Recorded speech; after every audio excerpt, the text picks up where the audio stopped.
The summer before my freshman year in college, I went to a thing called Impact Retreat.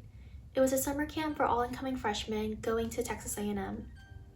I had a great time, but I also got a lot of college advice that I really relied on, and it made such a difference in my college journey. And also got a lot of college advice that I didn't hear anywhere else that made a huge difference in my transition from high school to college.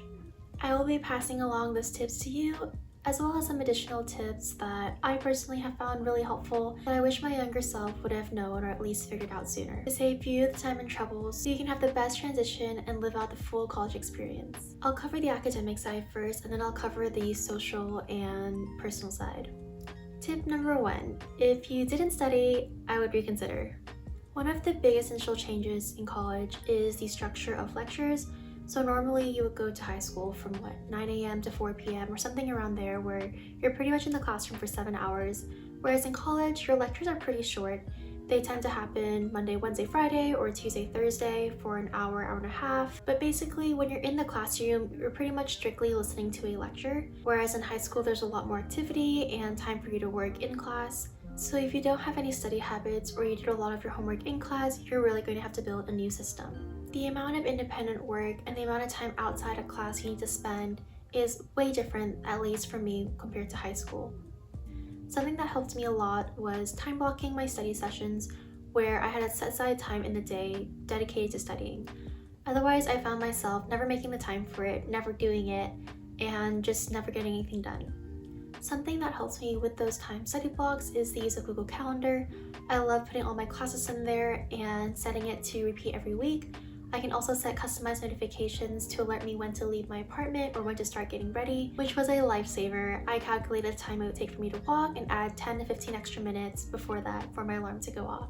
By using Google Calendar, it also helps me keep track of class cancellations or special events that I need to do something differently. For example, some days might be work days for classes so I don't have to show up in person, and I can easily go and change my Google Calendar to set that up. In high school, the syllabus I received tended to go by unit, whereas in college, I would receive the schedule of the entire semester with every single deadline and exam listed. This makes the calendar a lot more reliable because you can put in all your information in the first week of school and change as time goes on. Whereas in high school, I had to take it unit by unit, which differed for every class. Through Google Calendar, I also wrote down my deadlines. Some professors won't remind you of deadlines in college, so I find this to be really helpful. And it's also a great way to be able to look ahead and make decisions on how to plan your week and how much time to study when you do know those deadlines. In terms of class attendance as a whole, it's really up to you. Most classes are optional as they don't take attendance, but some classes do, but I would always recommend going. However, I know a lot of people who will skip particular lectures because they think the time can be better used for homework or self-study, etc. And that is completely your decision. Honestly, I think you can go both ways, just find what works for you. Tip number 2, join organizations. Because you have such limited time in class and the time that you are there tends to be less conversational, organizations are a great way to meet friends and have a life outside of school.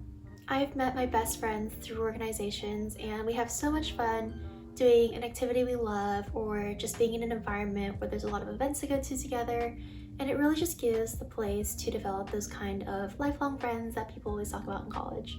At Texas A&M, there is a MSc open house every semester where hundreds of organizations come with their own booth, and it gives you an opportunity to walk around, see what interests you, and ask a bunch of questions. It can be professional development, it can be a hobby such as art or cross country or music. It can be social or volunteer based. There's also fraternities and sororities, religious groups, and so much more. Depending on your schedule, I recommend joining 2, but again, it really varies depending on how involved you are in each one and what you want to get out of it. You also don't feel like you have to be committed to an org for all 4 years. You can just stay a semester or 2. It's really up to you.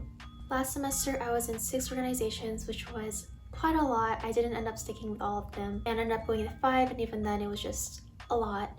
But there is so much you can do with them, and I think it's really hard to choose. Tip number 3 is more of a statement, and it's that it's hard to make friends. I think college is glamorized with the idea of always being around people and having such deep connections with people, and that is true, but there's a lot that goes into it. One thing that I heard is that freshman friend groups tend not to stick together, which honestly really surprised me, but it also gave me a lot of reassurance going into college so I wouldn't be shocked or surprised or disappointed. And that's just a generalization. There are a couple groups that do stay, but people for the most part tend to find that their groups don't stay together. Everyone is learning what works for them, everyone is meeting new people, just trying to settle in. There's a lot of changes everywhere, and that will affect the group. So don't be discouraged if you find yourself in that situation where you think you find your lifelong group of friends and suddenly people just get busy or they start to drift apart. It's okay. I would just say to cherish every moment. You can still have good relationships with those people and make incredible memories, even if it doesn't last super long or it's not what you thought it would be. The most important thing is that you need to be intentional with your time, and you need to be intentional with seeing people, since again, college is such a big space where everyone's schedules can be really different, and you may not have those conditions where you get the time to see that person consistently. I have some really good friends that I may only see naturally once a semester because of how big the school is and just our separate lives. But by reaching out to them and being really intentional with hanging out with them and really getting to know them and care for them, we see each other more consistently. The biggest shock that I had coming into college was just how friendly and easy it was to hang out with people. I think it also just comes from my background of being in high school. I always thought that if we were to hang outside of school, we had to be super close. And in college, it is definitely not that way. I can meet a new person and they will be giving me rides to org meetings, or we would just grab lunch randomly.